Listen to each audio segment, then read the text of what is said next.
and the rule of law. That is why the United States respects the sovereignty of the British people and their right of self-determination. A free and independent Britain is a blessing to the world, and our relationship has never been stronger. Both America and Britain understand that governments must be responsive to everyday working people, that governments must represent their own citizens. Madam Prime Minister, we look forward to working closely with you as we strengthen our mutual ties in commerce, business, and foreign affairs. Great days lie ahead for our two peoples and our two countries. On behalf of our nation, I thank you for joining us here today. It's a really great honor. Thank you very much. Well, thank you very much, Mr. President. And can I start by saying that I'm so pleased that I've been able to be here today, and thank you for inviting me so soon after your inauguration. And I'm delighted to be able to congratulate you on what was a stunning election victory.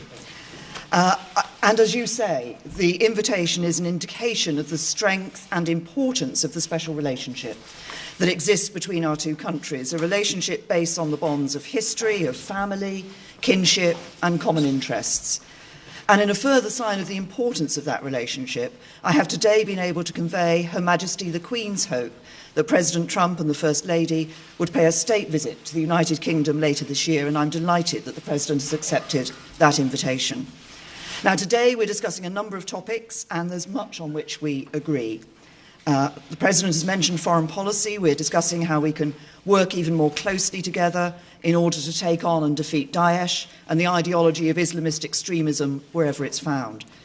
Our two nations are already leading efforts to face up to this challenge, and we're making progress with Daesh losing territory and fighters, but we need to redouble our efforts. And today we're discussing how we can do this by deepening intelligence and security cooperation, and critically by stepping up our efforts to counter Daesh in cyberspace. Because we know we will not eradicate this threat until we defeat the ideology that lies behind it. Our talks will be continuing later. I'm sure we'll discuss other topics, Syria and Russia. On defence and security cooperation, we're united in our recognition of NATO as the bulwark of our collective defence. And today, we've reaffirmed our unshakable commitment to this alliance. Mr. President, I think you confirmed that you're 100% behind NATO. But we're also discussing the importance of NATO continuing to ensure it is as equipped to fight terrorism and cyber warfare as it is to fight more conventional forms of war. And I've agreed to continue my efforts to encourage my fellow European leaders to deliver on their commitments to spend 2% of their GDP on defence so that the burden is more fairly shared. It's only by investing properly in our defence that we can ensure we're properly equipped to face our shared challenges together. And finally, the President and I have mentioned future economic cooperation and trade. Trade between our two countries is already worth over £150 billion a year. The US is the single biggest source of inward investment to the UK, and together we've around $1 trillion invested in each other's economies. And the UK-US defence relationship is the broadest, deepest and most advanced of any two countries sharing military hardware and expertise. And I think the President and I are ambitious to build on this relationship in order to grow our respective economies, provide the high-skilled, high-paid jobs of the future for working people across America and across the UK. And so we are discussing how we can establish a trade negotiation agreement, take forward immediate high-level talks, lay the groundwork for a UK-US trade agreement, and identify the practical steps we can take now in order to enable companies in both countries to trade and do business with one another more easily. And I'm convinced that a trade deal between the US and the UK is in the national interest of both countries and will cement the crucial relationship that exists between us, particularly as the UK leaves the European Union and reaches out to the world. Today's talks, I think, are a significant moment for President Trump and I to build our relationship, and I look forward to continuing to work with you as we deliver on the promises of freedom and prosperity for all the people of our respective countries. Thank you. Thank you very much. That's very nicely stated. Steve Holland. Where's Steve? Steve, yes. Thank you. You're going to be speaking tomorrow with the Russian president. What message would you like to convey to him? How close are you to lifting some of the sanctions imposed on Russia over its Ukraine incursion? What would you expect in return? And Prime Minister May, do you foresee any changes in British attitudes towards sanctions on Russia? Well, I hear a call was set up, Steve, and we'll see what happens. As far as the sanctions, very early to be talking about that. But we look to have a great relationship with all countries, ideally. That won't necessarily happen. Unfortunately, probably won't happen with many countries. But if we can have, as we do with Prime Minister May and the relationship that we've all developed, and even in the short relationship that we've just developed just by being with each other, we're going to have lunch, and we've really had some very interesting talks and very productive talks. But if we can have a great relationship with Russia and with China and with all countries, I'm all for that. That would be a tremendous asset. No guarantees, but if we can, that would be a positive, not a negative. Okay? We have, as far as the UK is concerned, on sanctions for Russia in relation to their activities in the Ukraine, we have been very clear that we want to see the Minsk agreement fully implemented. We believe the sanctions should continue until we see that Minsk agreement fully implemented, and we've been continuing to argue that inside the European Union. Okay. Laura?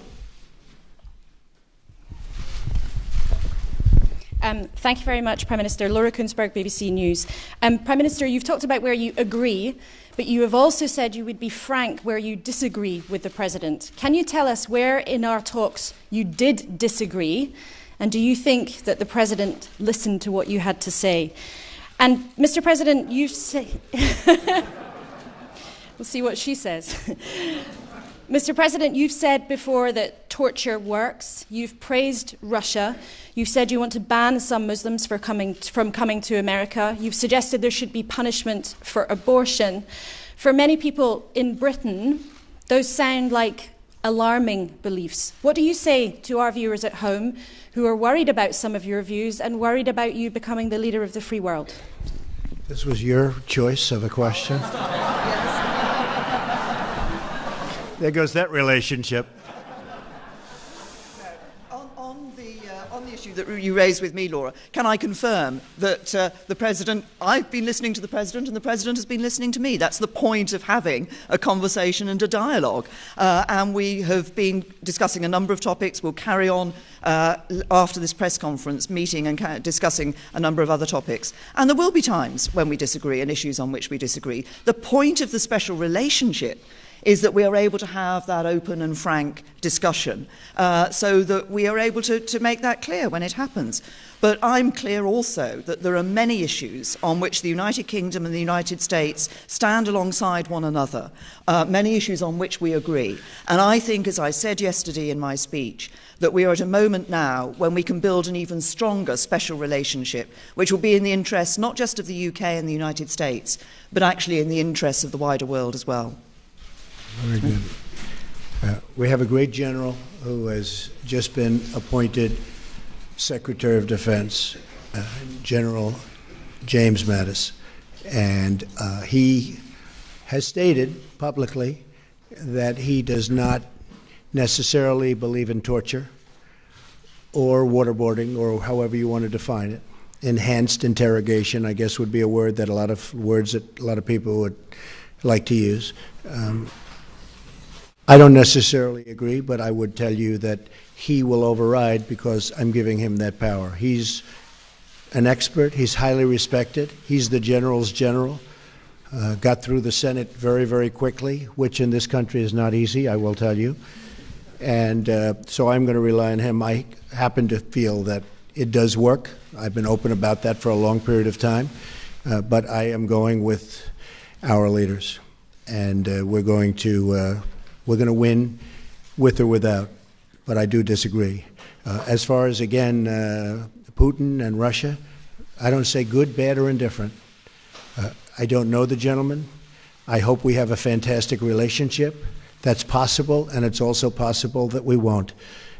We will see what happens. I will be representing the American people very, very strongly, very forcefully, and if we have a great relationship with Russia and other countries, And if we go after ISIS together, which has to be stopped, that's an evil that has to be stopped, I will consider that a good thing, not a bad thing. How the relationship works out, I won't be able to tell you that later. I've had many times where I thought I'd get along with people, and I don't like them at all. And I've had some where I didn't think I was going to have much of a relationship, and it turned out to be a great relationship. So, Theresa, we never know about those things, do we? But I will tell you one thing. I'll be representing the American people very strongly. Thank you. How about John Roberts, Fox? Mr. President, thank you so much, Madam Prime Minister. It's my understanding, Mr. President, that you had an hour-long phone call this morning with President Enrique Peña Nieto of Mexico. Could we get an update on where the relationship is? Further to that, what do you say to your critics who claim that you have already soured a relationship with a very important U.S. ally? And Madam Prime Minister, if I may ask you as well, are you concerned about the state of relations between the United States and Mexico? Sir? Well, I think the Prime Minister, first of all, has other things that she's much more worried about than Mexico and the United States relationship. But I will say that we had a very good call. I have been very strong on Mexico. I have great respect for Mexico. I love the Mexican people. I work with the Mexican people all the time. Great relationships. But as you know, Mexico, with the United States, has out-negotiated us and beat us to a pulp through our past leaders. They've made us look foolish. We have a trade deficit of $60 billion with Mexico. On top of that, the border is soft and weak. Drugs are pouring in, and I'm not going to let that happen. And General Kelly is going to do a fantastic job at Homeland Security. As you know, we swore him in yesterday. We have a really, I think, a very good relationship, the President and I. And we had a talk that lasted for about an hour this morning, and we are going to be working on a fair relationship and a new relationship. But the United States cannot continue to lose vast amounts of business, vast amounts of companies, and millions of people losing their jobs. That won't happen with me. We're no longer going to be the country that doesn't know what it's doing. And so we are going to renegotiate our trade deals, and we're going to renegotiate other aspects of our relationship with Mexico. And in the end, I think it'll be good for both countries. But it was a very, very friendly call. I think you'll hear that from the President, and I think you'll hear that from the people of Mexico that really represent him and represent him very well. And I look forward to, over the coming months, we'll be negotiating, and we'll see what happens. But I'm representing the people of the United States, and I'm going to represent them as somebody should represent them, not how they've been represented in the past, where we lose to every single country. As the President himself has said, the relationship of the United States with Mexico is a matter for the United States and Mexico. Tom. Mr. President, you said you'd help us with a Brexit trade deal. You said you'd help us with a Brexit trade deal. You said you'd stand by us with NATO. But how can the British Prime Minister believe you? Because you have been known in the past to change your position on things. And also, Mayor, it's a question to both of you. People are fascinated to know how you're going to get on with each other. You're so different. The hard-working daughter of a vicar, the brash TV extrovert. Have you found anything in common personally yet? Actually, I'm not as brash as you might think. And I can tell you that I think we're going to get along very well. You know, it's interesting because I am a people person. I think you are also, Theresa. And I can often tell how I get along with somebody very early, and I believe we're going to have a fantastic relationship.